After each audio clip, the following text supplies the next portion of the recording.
What's going on YouTube, man? It's your boy, the True Raw Gaming. We're out to wrap it up for you. I don't sugarcoat it for you. Just gonna get that shit to you raw, man. In today's video, we're not gonna hold and waste no time. We're gonna go straight into it, man. We got 5 tips that high level and high IQ players are using against you to beat you.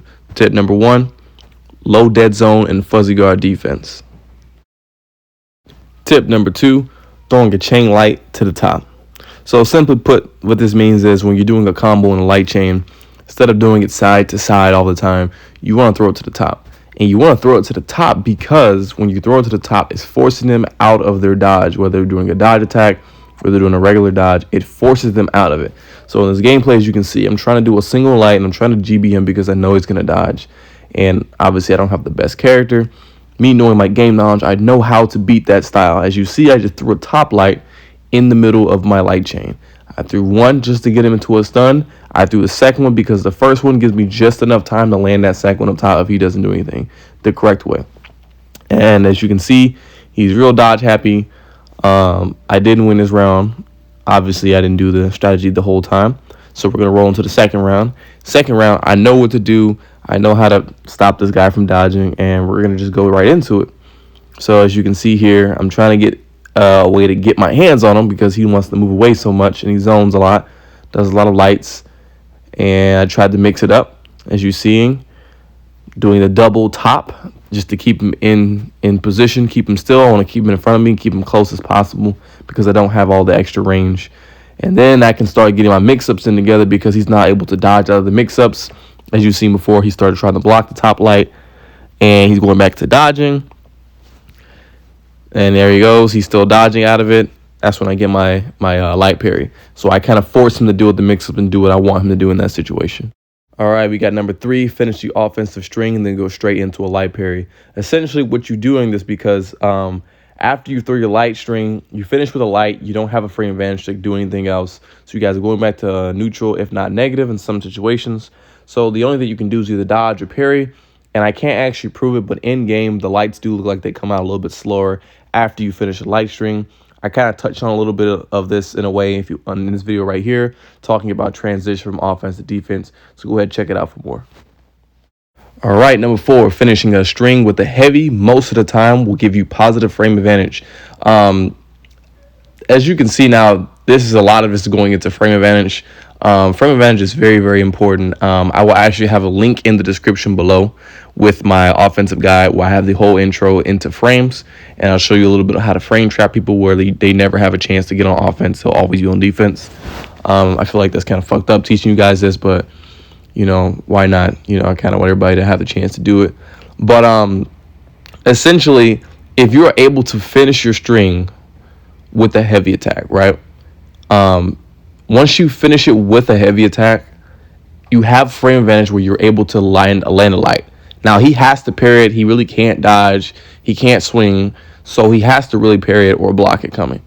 I have a video explaining a little bit of this from the guide that I'm going to put the description in for, where I touch on this. And I'm going to put this in right now so you can take a look. At the same time trading with him, that means I'm not positive. That means I'm neutral. All right, as you can see, I'm throwing it heavy. I can't get that light off, which means I'm negative. That means negative means I don't have the advantage. That means I'm going to get hit first. I'm going to get hit first. I have to accept that fact. In certain situations, there's nothing you can do. So as you see, I can do an option of if I know I missed it, instead of swinging back, I can just get out of the way because 90% of the time they're going to retaliate with the light. I can't parry lights off the rip, so I'm just going to dodge. There's no need to stand there and play this tit for tat and back and forth game with people. You got to start playing smart. That's what you really got to do. Finishers are different. Finishers are completely different. So watch this. I do a finisher, and you look, as you can see, we traded, right? I do it again. We're trading. So what does that mean? I'm not positive. I'm not negative. We're neutral. We're on the same playing field. So no matter what, we're going to trade. You need to keep that in mind when playing offense. I'll show you later. Okay, so now watch this. This is really important. So now we swap characters Raider, right? Light, same thing. I can't swing back after getting my light blocked. I'm so negative. The animation is barely out. I couldn't zone. I couldn't do anything. So what am I going to do? If I can't swing, there's no sense sitting there. I'm just going to sidestep.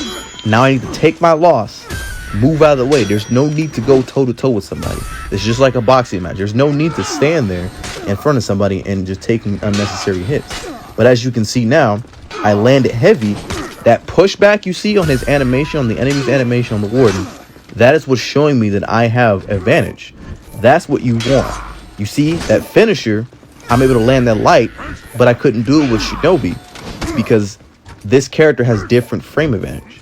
And now that you're seeing that, this is what introduction to frame trapping is when you consistently put your opponent into negative situations where they can only parry, full guard, or dodge. Barely dodge most of the time to get out of it. That's why it's a whole different thing when you frame trap people. All right, number 5, the last one. Feigning an unblockable into the light of the same side is a very highly effective and safe mix-up. I would say this is probably, hands down, probably one of the best mix-ups you can possibly do, and be the safest you can possibly be. I use this a lot, especially with Shinobi, but this works with anybody who has a high-pressure unblockable mix-up. I'm not talking like Lawbringer. He has an unblockable, but he doesn't have a lot of high pressure with it. Because if he doesn't throw it, he doesn't have anything else that can really do anything to you other than that. I'm talking like Shinobi. We're talking Highlander. We're talking Zanhu, especially him, because he has 2 different forms of it. So this is a really good mix-up to actually incorporate into your game. As you're going to see here how I do him. Watch his reaction when I throw this unblockable this time. He tried to light out of it, but I still got my light off before he even got his light off. That's what I mean. This mix-up is very, very effective, because even if he does want to be stupid, as you see, he gave up because he couldn't do anything. There's nothing he could have done. And the only way to actually get out of this mix-up is if you completely do not respect the unblockable. That's the only way. And if you don't respect the unblockable, you run into the risk of actually getting hit with the unblockable. So as you're going to see here, watch how I do him at the end of this clip. And this is also Rep 70 Shinobi right here. So this is kind of when, if the Shinobi first came out, I was still an old gen, that's why it looks weird. But as you can see here, you still have that capability to melt somebody really quickly if you want to. You know what I'm saying? So that's going to conclude it for this video, man. I hope you guys enjoyed. I hope you guys learned something. Made it real quick, in and out, man. Not much to really talk about. Thank y'all for watching, man. Appreciate the support. I don't wrap it up for you. I don't sugarcoat it for you. Just going to get that shit to you raw, man. Thank y'all for coming out.